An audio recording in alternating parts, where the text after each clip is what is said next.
प्रिय दर्शकों, श्रीमन अस्पताल की तरफ से मैं डॉक्टर वीपी शर्मा आपका हार्दिक स्वागत करता हूं।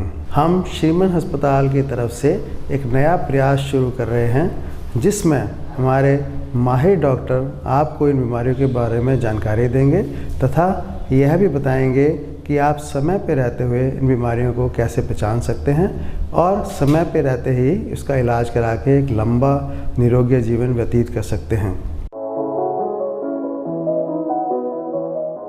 दर्शकों, आप सभी का स्वागत है।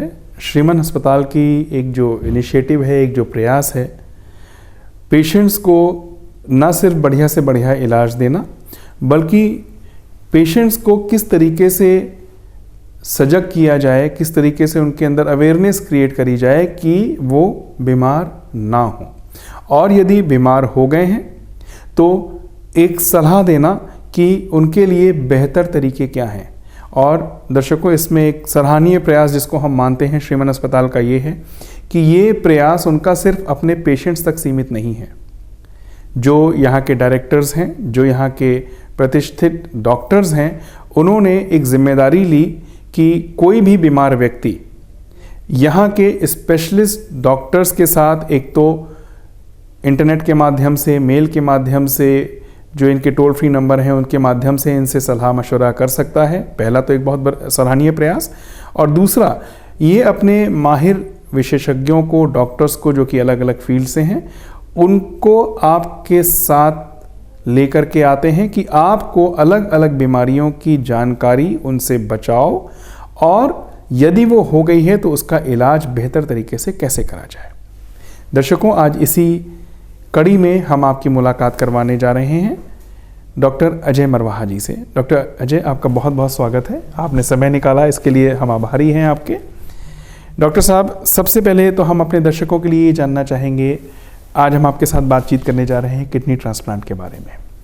तो पहला जो हम अपने एक लेमैन दर्शक की तरह जानना चाहते हैं कि किडनी ट्रांसप्लांट सुनने में बंदा डर जाता है। किडनी खराब होने के सबसे पहला कारण क्या होता है जो ट्रांसप्लांट की स्थिति तक पेशेंट पहुंच जाता है? ऐसे है, किडनी खराब होने के कारण तो बहुत हैं, पर सबसे जो मेन कारण है, सबसे आम कारण है, वो है शुगर होना। सो जो शुगर के मरीज़ हैं वो सबसे ज़्यादा प्रोन होते हैं, सबसे ज़्यादा ग्रस्त होते हैं उनको किडनी खराब होने के कारण, क्योंकि शुगर कंट्रोल नहीं रहती है, धीरे धीरे किडनी इन्वॉल्वमेंट हो जाती है। तो उसके अलावा ब्लड प्रेशर होना, फिर तरह तरह की इन्फेक्शन है बॉडी के अंदर वो होना, फिर कुछ आजकल लोग अनकंट्रोल्ड मेडिसिन लेते हैं। आपने जब जाके पेन किलर्स खाते हैं तो उनके उसका भी इफेक्ट रहता है, क्योंकि किडनी एक साइलेंट किलर है, वो पहले का नहीं बताती है। तो वो सिम्टम्स तभी नज़र आते हैं जब अंदर से किडनी काफ़ी हद तक ख़राब हो चुकी होती है, जब वो नॉन रिवर्सिबल कंडीशन में हो जाती है। सो वैसे भी कहा जाता है जो किडनी डिजीज़ होती है, it once becomes chronic they are irreversible. Disease progress करती है, धीरे धीरे बीमारी बढ़ती ही है। सो जब एक ऐसी स्टेज आ जाती है जब किडनी परमानेंटली ख़राब हो जाती है, जब हम किडनी के फंक्शंस देखे जाएँ, उसमें बोलते हैं GFR, अगर वो लेस देन 15 हो जाए तो स्टेज 5 हम किडनी स्टेज बोलते हैं उसे। तो उस कंडीशन के अंदर हम पेशेंट्स को एक सलाह देते हैं जहाँ तो वो डायलिसिस करा ले और जहाँ ट्रांसप्लांट करा ले। ये दो ऑप्शंस होती हैं। उसके से बोलते हैं रीनल रिप्लेसमेंट थेरेपी, क्योंकि किडनी अपनी तो काम नहीं कर पा रही, तो हमें जहाँ तो आर्टिफिशियल गुर्दे का सहारा लेना पड़ेगा, जहाँ किसी से किडनी लेनी पड़ेगी। तो जो आर्टिफिशियल गुर्दे की बात बोलते हैं उसे हम डायलिसिस बोलते हैं। सेकेंड ऑप्शन है ट्रांसप्लांटेशन, जिसके लिए किसी से किडनी लेके अपने बॉडी में अंदर इम्प्लांट कराते हैं, जो काम चलता है। जी दर्शकों, डॉक्टर साहब ने जो आपके साथ अभी बात साझा करी है वो ये कि किडनी ट्रांसप्लांट की स्थिति तब आती है जब या तो पेशेंट शुगर से ग्रसित हो, या जो जीवन शैली है, या जो हम बहुत ज़्यादा दवाइयों का सेवन करते हैं, पेन किलर्स वगैरह का सेवन करते हैं, उसकी वजह से, ये सारे फैक्टर्स हैं छोटे छोटे जो डॉक्टर साहब ने आपके सामने क्लियर करे, इसकी वजह से किडनी खराब होने की स्थिति में आ जाती है। और पता भी तभी चलता है जब वो उसको ठीक नहीं करा जा सकता। जैसे डॉक्टर साहब ने बोला कि वो रिवर्सिबल कंडीशन में नहीं रह जाती है, तभी उसका पता चल पाता है। डॉक्टर साहब, इसमें एक छोटी सी चीज़ आपसे चाहेंगे कि उस स्थिति तक पहुंचने के लिए क्या कोई ऐसे प्रिकॉशनर्स होने चाहिए जो हम एक एज फैक्टर मान के चलें कि इस उम्र के बाद बंदा चेकअप कराता रहे थोड़े बहुत? हाँ, नहीं ऐसे तो हम आजकल देखते आ रहे हैं, इवन छोटे बच्चे भी हैं वो किडनी से ग्रस्त हो जाते हैं जी। पर जैसे मैंने आपको बताया कि कारण, एक सबसे पहला कारण है शुगर का मरीज़। तो शुगर के मरीज़ों को तो सबसे पहले अपना जैसे ही शुगर लगे पता तो पूरे का पूरा हेल्थ चेकअप या पूरा शरीर का जांच करानी चाहिए। शुगर के अलावा किडनी को नहीं, बाकी चीज़ों को भी इफेक्ट करती है, आँखों को भी इफेक्ट करती है, हार्ट के ऊपर भी असर डालती है, पैरों की नसों में असर डालती है। सो धीरे धीरे पूरा शुगर पूरे शरीर को ग्रस्त कर लेती है। तो जैसे ही किसी को लगे पता कि वो शुगर से ग्रस्त हो गया है या शुगर से आ गई है, तो उसे सबसे पहले अपने नज़दीकी डॉक्टर के पास जाके, जो उसको नॉलेज हो हर चीज़ की, उस जाके उसके पास सब चीज़ पूरा एवेलुएट करना चाहिए, ताकि एक बार, और अगर उसको टेस्टों में सब कुछ नॉर्मल आता है, हर चीज़ ठीक आती है और शुगर आती है या शुगर की दवाई चलती है, तो मेरी तो यही सलाह रहती है कि हर 6 महीने या 1 साल तक उसको अपना पूरा हेल्थ चेकअप जरूर कराना चाहिए। लोगों करते हैं, एक बार डॉक्टर के पास जाते हैं, एक दवाई शुगर की लिख देते हैं, शुगर से कंट्रोल होती है, और सालों साल वही खाते हैं, दोबारा जाते ही नहीं, वही दवाई खाते रहते हैं, ना वो शुगर चेक कराते हैं ना कुछ है। बॉडी के अंदर शुगर का क्या प्रभाव पड़ रहा है, वो क्योंकि वो अंदर अंदर क्या नुकसान कर रही है किसी को बाहर से लगता नहीं। वो दीमक की तरह हम मान सकते हैं, दीमक की तरह शरीर को खा जाती है। तो मेरे हिसाब से तो हर शुगर के मरीज़ को अपना रेगुलर चेकअप हर 6 महीने बाद कराना चाहिए, इरिस्पेक्टिव वो बीमार है या नहीं है। दूसरा कि जब भी लोग 50 साल से उम्र हो जाते हैं, 50 के अंदर 40 साल से ऊपर हो जाते हैं, उनको एनुअल हेल्थ चेकअप जरूर कराना चाहिए पूरे शरीर का, देखने के लिए कहाँ कहाँ कोई चीज़ इन्वॉल्वमेंट तो नहीं है। तीसरा, जिनके घर के अंदर मान लो कोई शुगर है या ब्लड प्रेशर है, उनको उनके पेरेंट्स में कोई ऑर्गन डैमेज रहा, मींस कोई पेशेंट है डायबिटीज़ है, उनके पेरेंट्स को डायबिटीज़ थी, एक को किडनी फेलियर था, तो उनको भी रेगुलरली अपना चेक कराना चाहिए। बिकॉज जो अगर पेरेंट्स में है तो इंसिडेंस बढ़ जाता है, खराबी होने, चांसेस बढ़ जाते हैं, चांसेस बढ़ जाते हैं बच्चों में आने बढ़ने के। दर्शकों, ये जानकारी डॉक्टर अजय जी ने हमें दे दी कि शुगर में हमें किस तरीके से एक बेहतर जीवन जीने के लिए, किडनियों तक प्रभाव ना जाने के लिए हमें क्या क्या करना चाहिए। डॉक्टर साहब, मानिए किसी पेशेंट के पास वो स्थिति आ जाती है कि अब उसने किडनी ट्रांसप्लांट करवानी ही पड़ेगी, वो स्थिति आपने बता दी। मैं ये जानना चाहता हूँ अपने दर्शकों के लिए कि किडनी ट्रांसप्लांट की क्या दिक्कतें हैं और क्या पेशेंट को फ़ायदे हैं। देखो, किडनी ट्रांसप्लांट पहले देखते हैं किडनी ट्रांसप्लांट है क्या भैया। आप क्या किडनी ट्रांसप्लांट क्या कहते हैं? हम कोई भी और ट्रांसप्लांट क्या, कोई भी ऑर्गन किसी दूसरे शरीर से लेके उसके शरीर में लगा देते हैं, उसे हम ट्रांसप्लांट बोलते हैं। किडनी ट्रांसप्लांट भी अब तो लीवर, हार्ट, बाकी ट्रांसप्लांट भी शुरू हो गए। किडनी ट्रांसप्लांट आज से ऑलमोस्ट कह लो कि 60-70 साल पहले शुरू हुआ था, पर क्योंकि तब दवाइयाँ कम थी, अब दवाइयों की अवेलेबिलिटी इतनी अच्छी हो गई है कि उसका बॉडी में एक्सेप्टेबिलिटी भी बढ़ती जा रही है। वैसे हमारे हिंदू मैथोलॉजी में सबसे पहला ट्रांसप्लांट अगर बोला जाए तो गणेश जी का बोला जाता है। उनका सर बदला हुआ, तो भैया वो एक किस्म का मैथोलॉजी में ट्रांसप्लांट ही है, तो कहते हैं। ट्रांसप्लांट कराने की आपने कहा कि क्या फ़ायदे हैं। एक, अगर किसी का ऑर्गन बॉडी के अंदर लग जाता है, अगर वो एक्सेप्ट हो जाता है, वो अपना जीवन नॉर्मल व्यतीत करता है। दवाइयाँ जरूर खानी पड़ती हैं, पर उसकी डे टू डे एक्टिविटी में कोई ज़्यादा कोई फ़र्क नहीं पड़ता, वो ज़िंदगी अच्छी जी लेता है। और नुकसान क्या हो सकता है? ऐसा कोई नुकसान नहीं होता है। नुकसान तो एक चीज़ है कि बिकॉज हम किसी दूसरे ऑर्गन को अपने ऑर्गन के अंदर ले रहे हैं, तो हमारा जो बॉडी का इम्यून सिस्टम है ना, वो एक्टिवेट हो जाता है, तो उसको रिजेक्ट करने के लिए कोशिश करता है, उसको एक्सेप्ट में। कोई ओपरा चीज़ अगर आपके घर में आ जाए जो आपको पसंद ना हो, तो आपका तो घर वो उल्टा रहता है ना, ऐसे ही बॉडी के अंदर रहता है। उस बॉडी को ना रिटेलिएट करे, तो आजकल मेडिसिन आ गई हैं ताकि उस सेल्स को सप्रेस रखती हैं, तो बॉडी की इम्यूनिटी को सप्रेस रखती हैं। जब बॉडी की इम्यूनिटी को सप्रेस रखती हैं, तो आपको सेकेंडरी इन्फेक्शन होने का चांसेस रहता है। इन टर्म्स ऑफ आपको नमोनिया, आपको टीबी, आपको और तरह तरह की इन्फेक्शंस हैं, उसके होने से आप उसका होना ज़्यादा हो जाता है, उसके लिए आपको बचाव रखना पड़ता है। ये किडनी ट्रांसप्लांट की बात की जो है। हाँ, किडनी ट्रांसप्लांट भी, कोई भी ट्रांसप्लांट हो, किडनी हो, लीवर हो, कुछ हो, आप हम किडनी के बारे में बात कर रहे हैं, कोई भी ऑर्गन ट्रांसप्लांट हो, उसके लिए हमें पोस्ट ट्रांसप्लांट हमारे रिस्क ऑफ इन्फेक्शन बढ़ जाते हैं एज़ कम्पेयर टू है। पर जैसे जैसे समय बीतता जाता है, बॉडी में एक्सेप्टेबिलिटी बढ़ती जाती है, हमारे उतने ही चांसेस ऑफ इन्फेक्शन धीरे कम होते हैं। डॉक्टर साहब फिर भी कोई एक आइडिया कि साल, 6 महीने, 2 साल तक, कि कितने समय तक? नहीं, ऐसे है कि ट्रांसप्लांट लोग कहें तो सालों साल तक ठीक रहते हैं जब तक बॉडी एक्सेप्ट करते रही है। तो कई बार ऐसे भी होता है धीरे धीरे बॉडी की एक्सेप्टेबिलिटी कम होनी शुरू हो जाती है, तो किडनी दोबारा डैमेज होनी शुरू हो जाती है, जिससे दोबारा डिसफंक्शन शुरू हो जाता है। तो उसमें भी फिर तरह तरह की दवाइयाँ हैं उसको फर्दर सस्टेन करने के लिए, तो रहता है। पर आज के सिनेरियो के अंदर अगर ट्रांसप्लांट हो जाए तो वो लोग अच्छा ही रहता है as compare to non transplanted जो लोग डायलिसिस पे। ऐसा नहीं कि डायलिसिस पे लोग अच्छे नहीं रहते हैं, पर ट्रांसप्लांट हमेशा ही उसका नंबरिंग हो जाए, उसका दायरा ज़्यादा बड़ा और ऊपर ही रहता है as compare to dialysis. Doctor साहब, जो पेशेंट्स आपके पास किडनी ट्रांसप्लांट के लिए आते हैं, जो इतनी स्तर की बीमारी पर ऑलरेडी बैठे हुए होते हैं कि उनके लिए जीवन मुश्किल हो जाता है जीना, क्या वो एक्सेप्टेबिलिटी उनके अंदर होती है किडनी ट्रांसप्लांट की? हाँ, पता क्या है, ऐसे है कि तरह तरह के पॉपुलेशन तरह तरह के होते हैं पेशेंट्स। जैसे लोगों का दायरा, पहली बात तो यह है जब हमको किसी को लगता है ना किडनी ख़राब हो गई है, तो एक किस्म का वो होता है पैरों थल्ले ज़मीन निकल जाए, वो सारा हर फैमिली में ऐसे ही होता है, तो देखने का आता है।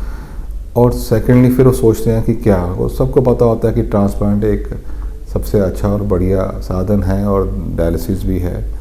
तो हर लोगों के अपने अपनी इच्छाएं होती हैं, बिकॉज ट्रांसप्लांट के लिए किडनी तो घर में से किसी ने देनी होती है, बाहर से नहीं मिलती है। बोलो कि मैं किडनी को प्रोक्योर कर लूँ या किडनी को ले लूँ, ऐसा नहीं है। India as per Indian law तो family members has to donate the kidney. Family member में पेरेंट्स हो गए, ब्रदर सिस्टर्स हो गए, हस्बैंड वाइफ हो गए, ठीक है, this is the first. And secondly दादा दादी हो गए, चाचा ताया पुप्पा पुआ, मतलब वो कहीं ना कहीं ब्लड रिलेशन में रिलेटिव्स में होना चाहिए। आप बोलो कि मेरा दोस्त है या मेरा मित्र है वो दे रहा है, पर लॉ उसको प्रोवाइड नहीं करता, बिकॉज उसको लिए अप्रूवल स्पेशल लेनी पड़ती है, पर वो लॉ प्रोवाइड अलाउ नहीं करता, बिकॉज लॉ कहता है कि there should not be any transaction episodes ना हो उसके अंदर। लोग तो ट्रांजैक्शनल एपिसोड्स ना हो, किसी का प्रेशर ना हो, बिल्कुल बात है, कोई जबरदस्ती ना दे रहा हो, इसको फाइनेंशियल नीड्स की वजह से उसको सेल ऑफ कर रहा हो अपने कार्ड को, वो है। तो इसके लिए तो ये पूरा एक कह लो कि सिनेरियो होता है, पूरे वैल्यूएशंस होती हैं, कमेटी के पास केसेस जाते हैं, कमेटी उसको रीवैल्यूएट करती है, फिर गवर्नमेंट परमिशन देती है, गवर्नमेंट परमिशन देने के बाद ही तो जैसे हम अभी बात कर रहे थे कि परिवार से या किसी रिश्तेदार की हमें लेनी होती है, तो इसका भी डॉक्टर साहब कोई प्रोसीजर होता है चेक करने का? बिल्कुल, सबसे पहले तो ये प्रोसीजर होता है कि ब्लड ग्रुप मैचिंग होती है। हमारे 4 ब्लड ग्रुप होते हैं, ए बी एंड ओ।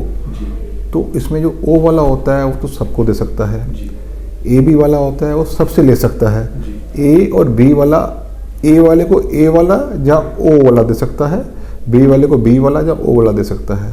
अब सबसे पहले तो ग्रुप मैचिंग करनी बहुत ज़रूरी है कि इन किस ग्रुप्स के अंदर दायरे में आ रहा है। आजकल अभी रिसेंटली ABO इनकम्पैटिबल ट्रांसप्लांट बोलते हैं, कोई भी ग्रुप किसी को दे दे वो है, पर उसकी कॉस्टिंग खर्चा बड़ा है। अभी रिसेंटली और कम चल रहा है उसके आउटकम होने में, बिकॉज उसमें इम्यूनोसप्रेशन के लोग, उसकी दवाइयाँ बहुत ज़्यादा स्ट्रॉन्ग होती हैं, सब कुछ उसको दिया जाता है। ट्रांसप्लांट करने से पहले भी उसको बहुत तरीके से तैयार किया जाता है, थोड़ा सा रिस्क ज़्यादा होता है एज कम्पेयर टू, और कॉस्ट फैक्टर काफ़ी ज़्यादा है उसका। तो इस ग्रुप के दायरे में देखना होता है कि ये ग्रुप मैच है कि नहीं है। दूसरी बात देखनी होती है कि मान लो देने वाले के अंदर क्या वो सेहतमंद है देने के लिए। सेहतमंद मीन्स क्या उसके पास दोनों किडनी हैं, किडनी भी उनकी भी ठीक चल रही हैं, क्या उसको शुगर है कि नहीं है। अगर शुगर है तो वो नहीं दे पाता है उसके यहाँ, बिकॉज उसको भी रिस्क रहता है उसका अपनी किडनी ख़राब होने का। फिर उसको कोई कैंसर से ग्रस्त ना हो या कोई और ऐसी बीमारी ना हो जो अनफिट हो फॉर अ सर्जरी। तो ये सारी चीज़ें देखनी होती हैं। तो सारे एक लिस्ट ऑफ टेस्ट हैं, list of procedures we can say, list of test हैं, पूरे टेस्ट करते हैं, एवेलुएट करते हैं, डोनर को फिटनेस देखते हैं। जब वो फिट होता है तो ही हम उसको बोलते हैं कि तुम फिट हो, तुम्हारा मैच करता है, हर चीज़ देखते हैं।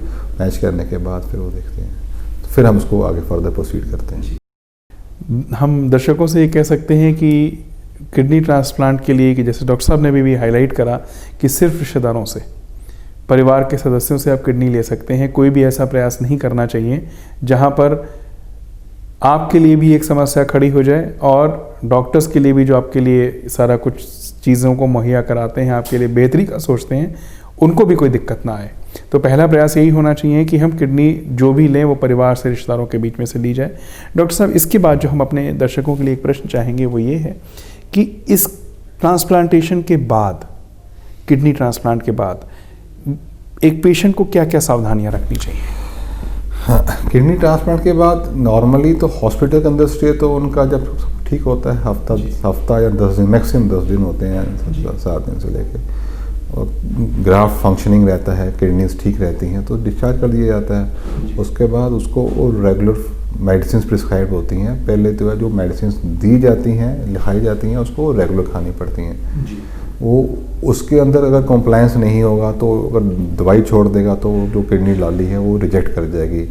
सो बहुत ज़रूरी है। सो पोस्ट ट्रांसप्लांट जो मेडिसिन प्रिस्क्राइब की जाती हैं, जिस डोजेज में प्रिस्क्राइब की जाती हैं, वो खानी बहुत ज़रूरी है।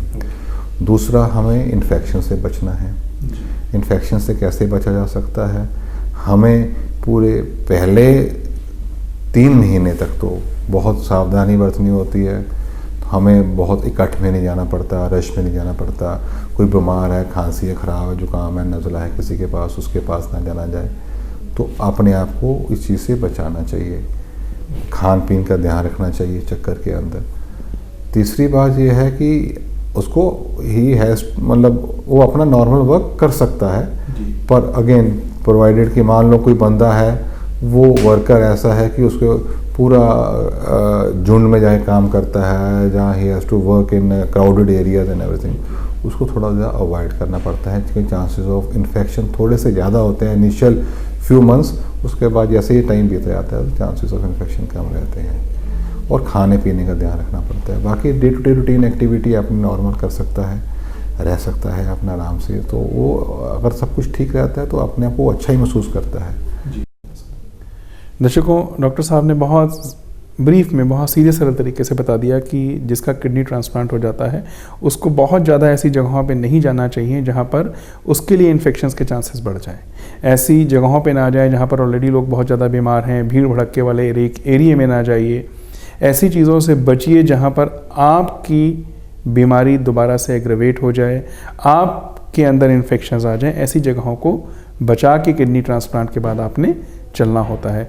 दर्शकों, हमने करीब करीब डॉक्टर साहब के साथ सारी चीज़ों के बारे में बात कर ली। किडनी ट्रांसप्लांट की स्थिति कब आती है, किडनी ट्रांसप्लांट के लिए नियम कानून क्या हैं, किडनी ट्रांसप्लांट के फ़ायदे क्या हैं, एक बेहतर ज़िंदगी को आप पाते हैं किडनी ट्रांसप्लांट के बाद, और किडनी ट्रांसप्लांट होने के बाद आपने बचाव किन किन चीज़ों का रखना है। डॉक्टर साहब, आपने सारा कुछ बता दिया हमें कि ट्रांसप्लांट कब होना चाहिए, उसके लीगल प्रोसीजर्स क्या हैं, पेशेंट्स के लिए बेनिफिशियल कितना है।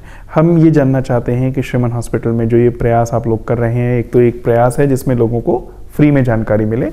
हम ये चाहते हैं कि यहाँ पर फैसिलिटीज़ और जो भी डॉक्टर्स हैं, हम चाहते हैं कि आप अपने जो हमारे यहाँ पे ट्रांसप्लांट हम कर रहे हैं, we have a very good team.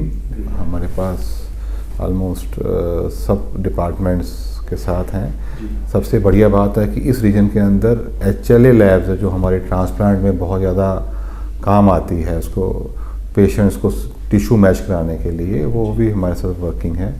हमारे पास ट्रांसप्लांट की पैथोलॉजी डिपार्टमेंट का हेड ऑफ डिपार्टमेंट, वो PGI चंडीगढ़ से रिटायर्ड हैं, वो भी आए हैं, हमारे पास ही हैं। तो we have well equipped transplant labs, we have well equipped transplant machinery, and we have well equipped transplant ICUs also. So it is a full-fledged and we are doing a good transplant here. हमारे पास team अच्छी है, तो हम सब काम कर रहे हैं यहाँ पे। तो दर्शकों को हम ये कह सकते हैं कि अगर उनको किडनी से रिलेटेड कोई दिक्कत है तो आप एक बार आएँ, देखें क्या लाभ आपको मिलता है। क्योंकि जो टेक्नोलॉजी की डॉक्टर साहब ने बात करी, जो मैन पावर की बात करी, जो मैन पावर एंड एक्सपीरियंस की बात करी, वो सब कुछ इनके पास मौजूद है। दर्शकों, इसी बातचीत को हम आगे बढ़ाते हैं। डॉक्टर साहब, आपका जो अनुभव है हम चाहते हैं कि दुनिया के कोने कोने तक पहुँचे, दर्शक इसका फ़ायदा उठाएं। हम ये चाहेंगे कि आप कोई मैसेज किडनी ट्रांसप्लांट के बारे में हमारे दर्शकों को ज़रूर दें। आपने सही कहा, ऐसे है कि किडनी ट्रांसप्लांट ही एक बेहतरीन चीज़ है एक किडनी फेलियर पेशेंट के लिए, क्योंकि उसी से ही इंसान एक नॉर्मल ज़िंदगी जी सकता है। पर हमें ट्रांसप्लांट के बाद भी ध्यान रखना पड़ता है। ये नहीं है मेरा ट्रांसप्लांट हो गया तो मैं अब सब कुछ ठीक है। जैसे मैंने कहा, ट्रांसप्लांट के बाद जो दवाई है, अपनी मेडिसिन है, प्रॉपरली जो डॉक्टर ने प्रिस्क्राइब की गई है उस प्रॉपर टाइम अनुसार, समय अनुसार उसको लेना चाहिए। उसमें कभी भी उसको अनगेली नहीं करनी चाहिए, बिकॉज वो दवाई का बहुत महत्व है ट्रांसप्लांट के बाद आपकी किडनी को स्वस्थ बनाए रखने के लिए। बाकी खाने पीने का खूब ध्यान रखना चाहिए आपको, डाइट आपकी प्रॉपर होनी चाहिए, और आपको मतलब डे टू डे एक्टिविटी आप नॉर्मल कर सकते हैं। अपना व्यायाम करिए, अपना एक्सरसाइज करिए, सो डैट आपकी अपनी बॉडी स्वस्थ रहे। तो मेरे हिसाब से तो ट्रांसप्लांट हमेशा ही किडनी वालों के लिए एक नंबर 1 ऑप्शन होनी चाहिए। पर वो ऑप्शन नंबर 1 के साथ साथ वो जो डोनेशन होती है वो घर से ही होनी चाहिए, मतलब जेन्युइन होना चाहिए। जेन्युइन होना चाहिए, हाँ, जेन्युइन होना चाहिए। दर्शकों, हम आपको एक बार फिर से बता दें कि श्रीमन अस्पताल जो कि जालंधर में स्थित है, पठानकोट रोड पे है, इनका ये प्रयास है कि पेशेंट्स को ना सिर्फ इनके बल्कि दुनिया में जो भी व्यक्ति है जिसको स्वास्थ्य लाभ चाहिए उस तक संदेश जाए, उसको उस सारे रास्ते बताए जाएं कि जिससे वो एक सुखी, खुशहाल और स्वस्थ जीवन को प्राप्त करे। और उससे भी बड़ी बात, अजय जी जो खुद यहाँ पर श्रीमन हॉस्पिटल के डायरेक्टर हैं, इन सब ने मिलकर के ये प्रयत्न करा है कि आपको बिना किसी पैसा लगाए घर बैठे अलग अलग बीमारियों से बचाव और उनके इलाज के बारे में जानकारी दी जाए। बहुत अच्छी फैसिलिटीज़, टेक्नोलॉजी और अच्छे डॉक्टर्स के साथ ये हॉस्पिटल ऑपरेट हो रहा है। और इनका जो प्रयास है, हम न्यूज़ DNN की तरफ से हम पूरा सहयोग देना चाहेंगे कि जहाँ तक हो सके ये जो मानवता का कार्य है, जिसको कि कहा जाता है कि जो डॉक्टर प्रोफेशन है, it is for the benevolence of human being, they work day and night for the betterment of our lifes. तो हम प्रयास करेंगे, हम परमात्मा से प्रार्थना करेंगे कि इनका ये प्रयास ऐसे ही चलता रहे। आप स्वस्थ रहें तो शायद इनको भी अच्छा लगेगा। और डॉक्टर साहब, आप लोगों ने जो समय निकाल रहे हैं, आपने जो आज समय निकाला, इसके लिए हम आपके बहुत आभारी हैं। और हम प्रार्थना करेंगे कि श्रीमन अस्पताल का ये प्रयास जन जन तक पहुंचता जाए और सब आप लोगों के इस प्रयास का फ़ायदा उठा सकें। धन्यवाद।